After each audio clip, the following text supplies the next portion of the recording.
So hello दोस्तों, welcome to my channel. और आज की इस वीडियो में हम लोग बात करेंगे कोऑर्डिनेट इक्वेशन का प्रैक्टिस सेट 2.4 का क्वेश्चन नंबर 3।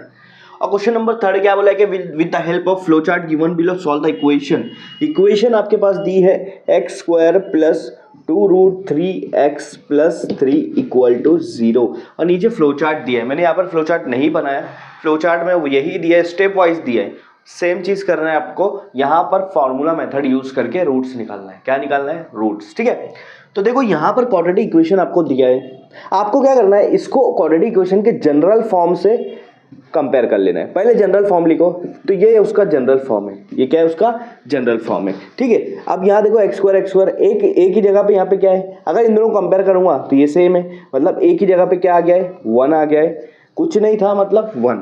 बी की जगह पर आ गया है 2√3, क्योंकि b x है तो 2√3 के बाद x है, इसीलिए इसका मतलब है कि b की वैल्यू क्या है, 2√3 है, और c की वैल्यू क्या है, 3 है।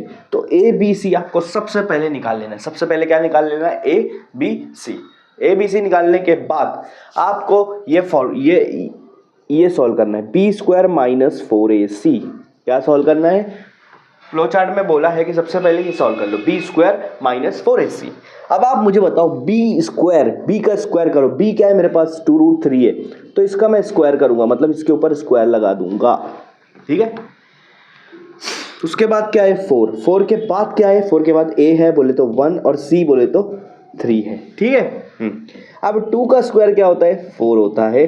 √3 का स्क्वायर, ध्यान दो इधर, 2 का स्क्वायर तो 4 होता है, 2 के ऊपर भी स्क्वायर लगेगा, √3 के ऊपर भी स्क्वायर लगेगा, तो √3 के ऊपर स्क्वायर लगा दूंगा। आगे क्या करेंगे? 4 1 4, 4 3 12।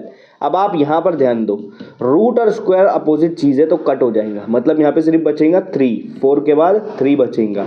4 3 कितना होता है? 12 होता है, तो 12 माइनस 12 कितना आएगा? 0। मतलब b स्क्वायर माइनस 4ac की वैल्यू कितनी आ रही है? 0 आ रही है। क्या आ रही है? 0। जब भी b स्क्वायर माइनस 4ac की वैल्यू 0 आती है, इसका मतलब इसका जो रूट्स निकलेगा वो सिंगल रूट्स निकलेगा, दोनों सेम रूट निकलेंगे। ठीक है, रियल एंड इक्वल जिसको बोलते हैं हम लोग। अब यहाँ पे आपको फॉर्मूला लिख लेना है, जिस फॉर्मूला के मेथड से इसको सॉल्व करना है, minus B plus minus square root b square minus 4ac divide by 2a।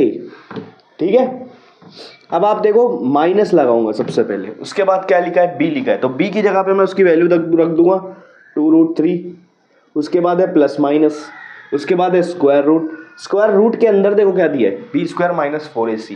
उसकी तो वैल्यू मैंने पहले से निकाल दिया है ना, क्या वैल्यू है उसकी? 0, तो उसकी जगह पे मैं वैल्यू रख दूंगा 0।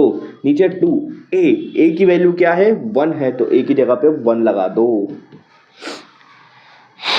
देखो अब क्या होगा, माइनस 2√3, ये तो 0 हो गया, तो इसको आगे लिखने की जरूरत नहीं है, ये पूरा वैल्यू 0 हो जाएगा। 2 1 क्या हो रहा है? 2, तो ये x की वैल्यू आ गई। x की वैल्यू क्या आ गई?